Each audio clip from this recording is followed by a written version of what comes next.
엘리야에 이어서 우리가 엘리사라는 인물을 또 알아보게 됐습니다. 그래서 엘리야에 대한 그 말씀과 엘리사에 대한 말씀은 절대로 따로 보아서는 안 되는 말씀이고요. 하나님께서 엘리야라는 인물을 어떻게 인도하셨고 실제 엘리야에게 주신 응답이 무엇인지를 우리가 확인을 지난주에 했죠. 그리고 그 응답이 엘리사에게 어떻게 이어지고 성취가 되는지를 또한 우리가 이번 말씀을 통해서 확인을 할 수가 있습니다. 그래서 미리 정복한 이 응답을 엘리야와 엘리사가 함께 누렸는데, 그렇게 참된 정복이라는 그 응답이 무엇이며 또한 그것을 실제 미리 누릴 수 있는 비밀이 무엇인지를 말씀을 통해서 우리가 계속해서 확인을 해야 됩니다. 안 그러면은, 그러니까 이 말씀이 내게 답이 되지 않고 삶이 되지 않으면, 물론 하나님께서 지금 여러분들에게 계속 깨닫게 하시는 과정이 맞고 그 은혜의 시간표에 여러분이 함께하는 그런 시간도 맞습니다만, 실제 어떤 여러분의 삶 속에서 이 말씀이 적용이 되고 누려지는 부분에 있어서는 계속해서 질문이 되어줄 수밖에 없는 상황이 이어지겠죠. 그래서 특별히 이렇게 또 비대면으로 예배를 드리게 되어서, 비대면이니까 할 수밖에 없는 말이 집중하기가 어려울 수 있고, 또 뭐랄까 예배를 드리는 느낌보다는 또 하나의 강의를 보는 듯한 그런 느낌도 들 수가 있고요. 여러분들 입장에서 또 되게 궁금한 게 있어도 뭐 물어보기가 어려울 수 있다든지, 좀 생동감이 떨어진다든지, 여러 가지 생각과 의견이 여러분들에게 있을 수 있습니다만, 저는 정말 지금 이 시간표가 하나님께서 허락하신 시간표라는 것과 그렇게 더욱더 여러분들의 말씀에 집중할 수 있는 시간표라고 저는 분명히 믿거든요. 그리고 실제 어떻게 보면 여러분들이 집에서 말씀을 보는 게 여러분들에게 더 익숙할 수도 있어요. 그렇기에 대면이다 뭐 비대면이다 이런 거에 좌우되는 게 아니라, 지금 이 순간 하나님께서 여러분들을 위해서 예비하신 시간표라는 것과 지금 하나님께서 여러분들에게 말씀하시는 그 내용을 여러분들이 은혜로 깨닫는 그런 시간이 되기를 바라는 마음입니다. 그래서 우리가 강단 말씀을 통해서 실제 성령께서 우리를 인도하시는 것과 우리에게 역사하시는 것을 우리가 확인할 수가 있었죠.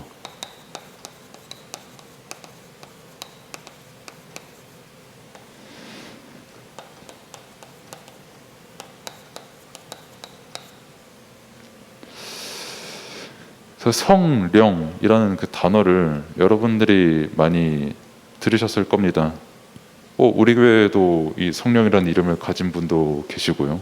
그리고 실제로 여러분들이 항상 말씀을 들을 때나 아니면 성경을 읽을 때, 또 여러분들이 쌤들이랑 소통을 할 때 너 성령 충만해야 된다, 특히 이거 성령의 인도야 라는 그 말을 많이 듣잖아요. 그러면 여러분들이 이 성령께서 실제 어떻게 살아계신 분이라는 것과 실제 어떻게 여러분들과 지금 함께 하시는 것과 역사하시는지를 알고 있어야 되는 거예요. 그래서 영적인 존재시거든요. 그리고 세상에는 두 가지 영이 있잖아요. 여러분들이 말씀을 통해서 늘 확인을 할 수 있는 부분이지만, 세상에는 성령이 있고, 그리고 악령이 있는 세상입니다. 성령, 즉 하나님의 영이 분명히 살아 존재하시는 그런 세상이고, 또 마찬가지로 반대로 사탄의 영, 흑암의 영, 마귀의 영이 존재해서 실존하고 실제 역사하는 세상 속에서 우리는 지금 살아가고 있는 거거든요. 그리고 인간은 분명히 영적인 존재로 지음을 받았다는 것을 우리가 창세기를 봐서 확인을 할 수가 있잖아요. 창세기 1장에 나온 것처럼 하나님의 형상으로 우린 창조가 되었고, 2장 7절에 나온 것처럼 생기를 불어넣은 생령, 영적인 존재로 우리가 분명히 창조가 되었거든요. 그렇다는 것은 영적인 것을 배제하고서는 설명할 수 없는 게 인간이고요, 반드시 영적인 존재로 살아가도록 하나님께서 우리를 지으시고 창조하셨다라는 그 말이 되잖아요. 근데 이제 세상은 악의 영에 정말 충만한 세상이고, 이걸 눈에 보이는 것 형상화를 시켜서 다시 말하면은 우상이라고 말할 수가 있죠. 이걸 이제 다시 바울이 갈라디아 교회 편지를 썼을 때 율법이 우상이 되어 있다라는 걸 우리가 또 확인을 할 수가 있고요. 사도 바울은, 그러니까 이 갈라디아서 서신을 쓴 저자 사도 바울은 본문에서 분명히 구분을 짓거든요. 성령의 일과 악령의 일, 하나님의 영의 일과 그 사탄의 영의 일, 하나님의 영을 따라 살아가는 삶과 그렇지 않은 삶, 분명히 구분 짓습니다. 그리고 그 구분 짓는 것의 기준은 다른 게 아니라 정말 예수 그리스도를 믿지 않고 하나님의 뜻대로 살아가지 않고 성령의 인도대로 따르지 않는 그 모든 삶을 악령의 인도라고 바울은 분명히 구분을 짓잖아요. 이거를 뭐 다르게 말해서 육체의 소욕을 따르면서 살아간다, 이렇게 바울이 말하는 것을 볼 수가 있잖아요. 그리고 그 삶은 어떻게 되냐라고 했을 때 피차 멸망한다, 반드시 멸망할 수밖에 없는 그 육신의 삶을 살아간다고 바울이 말하고 있잖아요. 그러면은 이 육체를 따라 사는 삶이 뭐냐, 이 우상을 섬기며 살아가는 삶이 뭐냐, 악의 영을 쫓아 따라가는 게 삶이 뭐냐라고 했을 때 되게 쉽게 지금 이 순간 예를 들면요, 여러분들이 지금 뭐 모니터가 될 수도 있고요, TV가 될 수도 있고요, 아무튼 어느 한 곳에는 지금 제 얼굴이 나오는 이 예배 영상을 틀어놨을 거예요. 근데 아마 실제로 지금 그렇게 하고 계신 분도 계실 수 있고, 아니면은 마음이 되게 원하는 그런 분도 계실 수 있겠지만, 제 얼굴 틀어놓고 다른 한 곳에 뭔가 다른 걸 하고 싶잖아요. 뭐 핸드폰을 하고 싶을 수도 있고, 그걸로 뭐 게임을 하고 싶을 수도 있고, 아니면 한 곳에 틀어놓고 뭐 공부하고 싶은 분도 계실 것이고, 자고 싶은 분도 계실 것이고, 실제 자고 계신 분도 계실 것이고, 여러 유형의 여러분들이 계실 겁니다만, 그 모든 것을 통틀어서 우상이라고 하는 거예요. 하나님의 말씀으로 기쁘지 않고요, 말씀으로 충만해지고 싶지 않고, 그냥 내 육신이 원하는 거, 지금 당장 내 1초의 미래, 내 몸이 피곤한 게 더 우선순위가 된 사람, 뭐 우상 숭배해서 뭐 어떻게 살게 되겠지, 뭐 영적인 존재니 뭐니, 그거 아무 상관없이 악의 영에 원하는 대로 살아가는 그 상태를 보고 말 그대로 성령의 사람이 아닌 피차 멸망할 수밖에 없는 그 육신의 상태라는 거예요. 그래서 지금 이 순간이 너무 중요한 겁니다. 예배 시간이 그래서 너무 소중한 거예요. 하나님께서는 분명히 예배를 통해서 여러분들에게 말씀을 주시거든요. 근데 그거를 정말 단 하나도 깨닫지 못하도록 하는 게 우상이거든요, 여러분들에게 있어서. 실제 악의 영이 우상을 통해서 여러분들이 절대로 성령의 뜻대로 살지 못하도록 계속해서 여러분들의 육체를 건들거든요, 예배 집중 못하게끔. 또 비대면이네 하면서 뭐 적당히 한 곳에 틀어놓고, 굉장히 무슨 라디오나 아니면 카페에서 음악 듣는 것처럼 틀어놓고 내 하고 싶은 거 하던지. 그럼 반대로 그거를 또 되게 율법적으로 바라보는 시선도 있을 거거든요. 저거는 뭐 예배를 드리는 건지 뭐 인생을 날로 먹으려고 하는 건지 하면서 패고 싶은 그런 마음도 똑같이 우상이에요. 그러니까 하나님이 기준이 된 게 아니라 말씀이 기준이 되지 않은 모든 예배는 악의 영에 충만한 상태입니다. 다시 말해 우상 숭배를 하고 있는 것과 완전히 똑같은 상태예요. 그래서 굉장히 경건하고 거룩해 보이는 그 유대인들도 사실상 율법이 우상이 되어서 똑같이 육체가 피차 멸망할 수밖에 없는 그 상태로 인도받았던 겁니다. 다 내 생각대로 사니까요. 그래서 우리에게는 뭐가 필요하냐면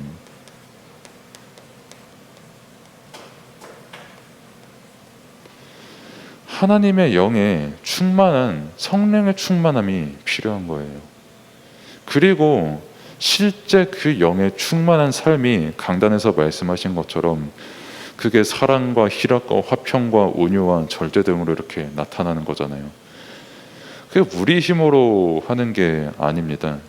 특히 그 성령의 충만함으로 인하여 사랑의 열매를 맺는 그거는 결단코 우리 힘으로 할 수 있는 게 아니에요. 실제 그냥 쉽게 예를 들어서 미디어만 봐도 최근에 누가 잠깐 보라고 해서 기상청 사람들인가 그것도 잠깐 보다 말았고, 또 그 이전에 많은 특히 사랑을 주제로 삼은 그 드라마들 보면요, 그 사람들이 주장하고 그 사람들이 말하는 사랑이 다 뭡니까? 철저하게 내가 쟁취하는 사랑이잖아요. 내 이기심이 낳은 사랑이잖아요. 그게 내가 저 사람을 위해서 한다는 그게 모든 것의 이면에 내가 뭔가 잘 되고 싶다라는 그게 전제가 다 깔려 있잖아요.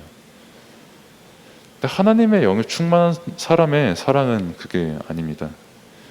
그리스도께서 완전한 죄인으로 평생 살아갈 수밖에 없는 나를 구원하시고, 그 피값으로 은혜로 말미암아 사랑으로 말미암아 나를 구원하시고, 그 은혜와 사랑을 아는 그 사람은 하나님의 사랑을 누리고 전달을 할 수밖에 없는 그 영에 충만한 사람이 되는 거예요.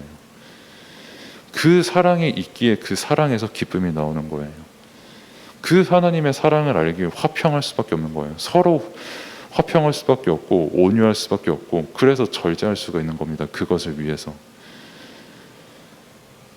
그 말씀과 그 복음의 충만함, 그 속에서 성령을 따라 행할 수 있게 되는 것인데, 은혜로 말미암아서. 그래서 자칫 잘못하면은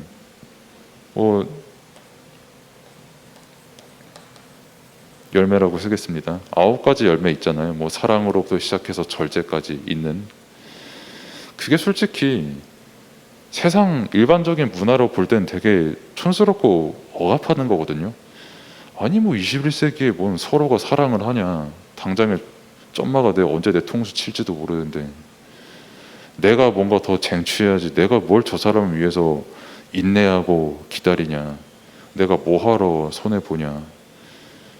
그래가지고 그런 성향을 가진 사람이 MBTI 같은 것도 치면은 I 모시기로 시작해서 FP 이렇게 나오고 그러잖아요.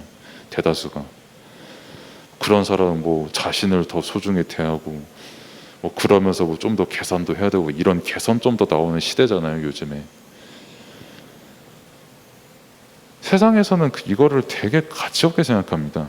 누군가를 사랑하고 되게 누군가를 위해서 절제하고 온유하고, 크게 가치 있게 생각하지 않는 세상이에요. 특히 우리나라는 더욱더 그런 면이죠. 경쟁사회니까, 경쟁시대니까. 그래서 이거 자체가 하나의 응답이라기보다는 굉장히 호구 같은 삶을 사는 거라고 여러분들에게 보일 수가 있어요. 근데 결론적으로 세상이 그렇게 여러분들에게 각인뿌리 체질을 시켜 놓았는데, 그거의 열매가 아까 처음 말씀드린 것처럼 육체의 소욕을 따라 사는 삶인데 반드시 망할 수밖에 없는 삶을 사는 겁니다. 거기에 어디에 사람을 살리는 능력이 있고, 거기에 어디에 당장에 나를 살릴 수 있는 능력이 있나요? 거기 이거 완전히 영적인 거 배제하고 내가 아무리 잘 살아본들 본질적으로 그건 사실 짐승과 다를 바가 없는 거거든요. 차라리 짐승이 낫죠, 어떤 면에서는.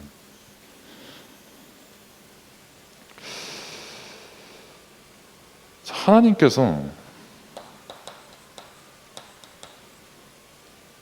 우리를 창조하셨거든요, 분명히. 은혜로 우리를 창조하셨고, 아까도 말씀드렸지만 그분의 형상을 따라 영적인 존재로 우리를 창조하셨잖아요. 하나님께서 우리를 사랑하셨잖아요. 그리고 그 영의 충만한 상태로 우리가 살도록 했는데, 우리가 하나님을 떠난 뒤로 그대로 살 힘이 없거든요. 여러분들이 제게 얘기한 거를 토대로 말하면 생각보다 사람과 사람 사이에서 사소한 걸로 되게 많이 싸웁니다. 그냥 쟤가 행동까지 하나만 조금 이상하게도 야 저거 싸가지 없는 놈이세 저거, 이렇게 말하기도 십상이고요. 뭐 연애 같은 거 할 때도 티끌 같은 거 하나만으로도 쟤가 나를 뭐 이기려고 드네, 너무 서운하네, 내가 이만큼 했으면 쟤는 저만큼 나에게 해줘야지라는, 그게 제가 아까 말씀드린 그 악의 영에 충만한 상태랑 완전히 똑같은 상태예요, 사실. 그리고 인간이 그렇게 살 수밖에 없어요, 하나님을 떠난 그 순간부터. 이게 단순히 성경에 뜬구름 잡는 소리입니까? 굉장히 여러분들의 삶의 곁에 있는 사실, 여러분들 실상 이렇게 살아가고 있는 그 현실인데요. 우상이 없다, 뭐 율법대로 살아가도 나에게는 아무 상관이 없다, 육체를 따라 살아가는 그게, 악령에 충만한 삶을 살아가는 그게 내게 아무 상관이 없다, 그거만큼 여러분들에게 있어서 현실 도피가 없는데요. 지금 예배를 드리는 이 순간에도 무언가 내 눈에 보이는 우상을 더 쫓고 싶다 하는 것만큼 영적으로 굉장히 비참한 게 없는 게 지금 그 영적인 일의 내용이에요. 영적 사실입니다. 이거는 그냥 뭐 단순히 성경에 이렇더라라고 하는 그것도 맞는데, 그 성경이 이렇다가 분명히 사실이고 실제 우리가 응답으로 누려나가고 역사적으로 확인했던 그 내용들이거든요. 지금도 확인하고 있고요. 여러분들은 영적인 사람이에요. 성령의 사람입니다. 하나님의 영에, 분명히 하나님의 영을 생명으로 입은 여러분들이에요. 그렇게 여러분들 영을 살릴 수 있는 건 말씀밖에 없고 그리스도밖에 없고, 그래서 그 그리스도를 정말 믿음으로 믿을 때 하나님의 영이 충만하여져서 성령의 열매를 맺을 수밖에 없는 그 삶을 살아가게 된다는 거죠. 원래 하나님께서 우리를 그렇게 창조하셨고요. 그 창조의 목적을 잊고 사니까 뭐 하나 제대로 된 기준이 없는 어지러움 가득한 세상 속에서 저도 살아가고 있고 지금 여러분도 살아가고 있는 겁니다. 그래서 바울이 또 그 본문을 보면은 뭐 육체에 빠진 사람은 우상에 빠지고 또 주술에 빠질 수밖에 없다 이렇게 또 말하고 있는데, 지난주에도 제가 뭐 주술회전 말씀드렸죠. 그거 가지고 사람 살리는 일 없어요. 그 만화 하나만 예로 든 거지 거의 99.9%의 SF 공상이나 그런 판타지나 그런 굉장히 영적인 것을 다룬 내용 치고 사람을 살린 내용은 없습니다. 근본적인 인간의 문제를 해결할 수 있는 그런 능력이 제시된 적은 없어요. 뭐 눈에 보이기에 화려한 능력은 제시된 적이 많아도. 그래서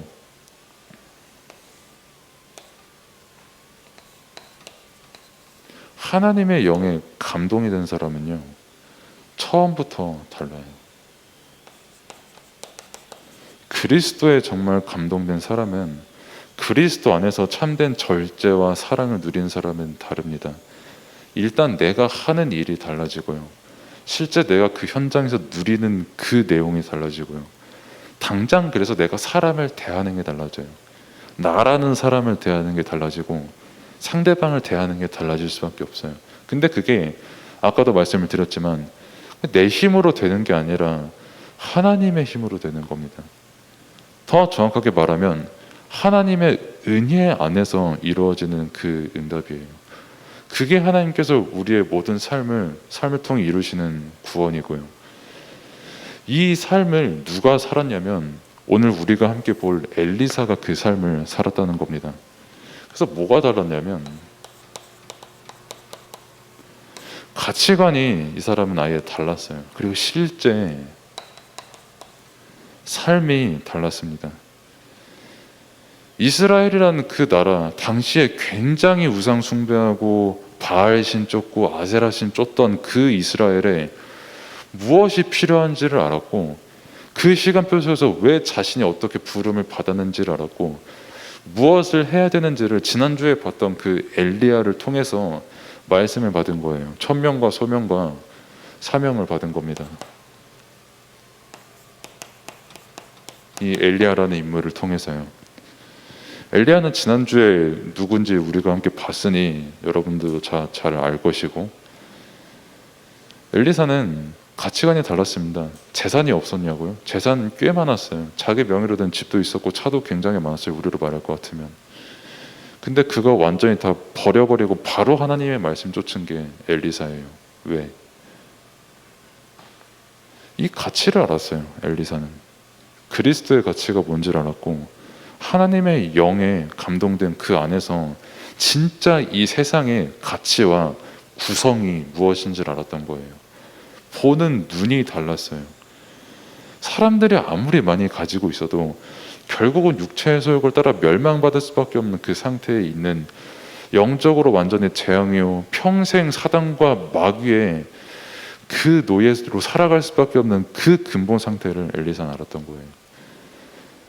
그 영적 상태에 빠진 이스라엘에 진짜 필요한 게 뭔지를 알고, 그래서 자신의 삶을 하나님 앞에 온전히 드리고 바치게 된 겁니다. 그래서 엘리야의 부름을 받았다 이렇게 볼 수 있죠. 거기에 천명 수명 사명 보면서 지금 여러분들도 마찬가지로 수원 안디옥 교회에서 어떻게 보면 여러분들이 선택을 받았잖아요. 렘넌트로 부름을 받았고 그렇게 태어났고, 하나님께서 여러분들을 이 교회로 부르시고 앞서서 여러분들을 선택하시고 말씀을 지금 듣게끔 여러분들에게 은혜를 주시는데, 그래서 지금 여러분들이 이 예배를 드린 시간에 한 가지는 고민을 해보시면 됩니다. 내가 왜 지금 예배를 드리고 있는가? 내가 왜 지금 이 자리에 비대면으로 예배를 드리고 있는가? 라고 했을 때 정말 하나님께서 여러분들을 창조하시고 지으시고 부르시고 나와 모든 세상에 죽어있는 영적 상태를 살리기 위한 온전한 구원과 복음이 무엇인지를 나와 저 현장에 전달하게끔 하나님께서 여러분들을 은혜를 부르셨다는 그 사실을 지금 이 순간 믿음으로 깨달으면 됩니다. 그거를 실제 깨달은 엘리사가 현장을 정복을 했고, 그래서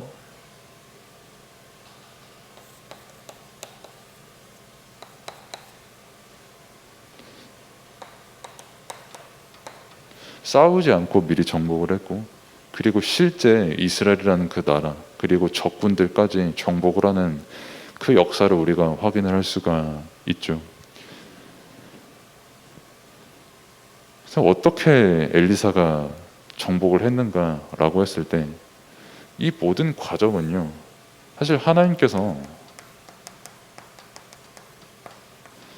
약속하신 응답이거든요. 그렇게 우리가 일단 여기에 불신앙을 하면 안 돼요. 7천 제자를 숨겨놓았다, 100명의 선지자 이렇게 하나님께서 준비시키신 것, 여기에 대한 불신앙을 하면 안 됩니다.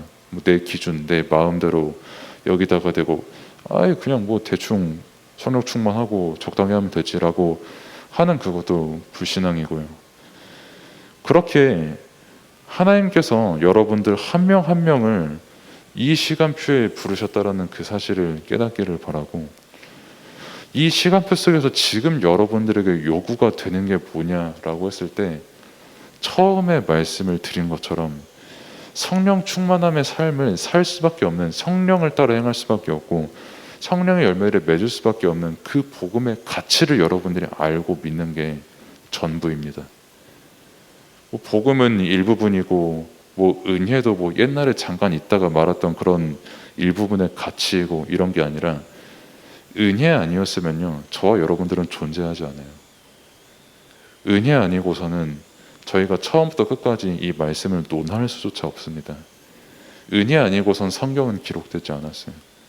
은혜가 없었으면 평생 우리는 죄짓다 죽을 수밖에 없는 그런 운명이었어요.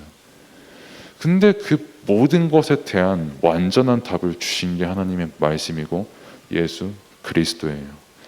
그 그리스도가 우리와 함께 하시기에 답을 몰라서 평생 우상과 율법과 육체의 소욕을 따라 행할 수밖에 없는 그 운명에 완전한 생명과 구원을 주신 게 하나님의 은혜입니다. 그래서 다시 한번 말씀을 드리지만 엘리사와 같은 삶은 내가 억지로 사는 게 아닙니다. 하나님의 영에, 특별히 엘리사는 갑절의 영감을 구했잖아요. 이 영에 정말 충만한 사람은요, 다윗도 그랬던 것처럼 그렇게 살아갈 수밖에 없어요. 그렇게 여러분들이 말씀을 깨닫고 복음을 깨닫는다는 그 사실이 여러분들의 모든 것을 완전히 재창조하는 그 응답이 시작이 되고 완성이 되는 겁니다.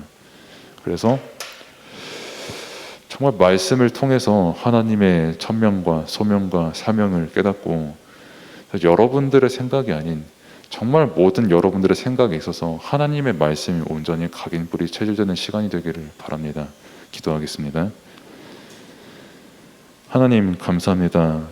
하나님께서 한 시대에 엘리야라는 인물을 준비하시면서 동시에 엘리사라는 인물을 준비하신 것처럼 이 시대에 마찬가지로 우리를 부르시고 또한 렘넌트들을 부르셨는데, 그렇게 우리의 모든 것의 기준이 하나님의 말씀을 믿는 믿음과 그 말씀에 순종하는 것이 될 수 있도록 하나님께서 모든 것에 은혜를 베풀어 주옵소서.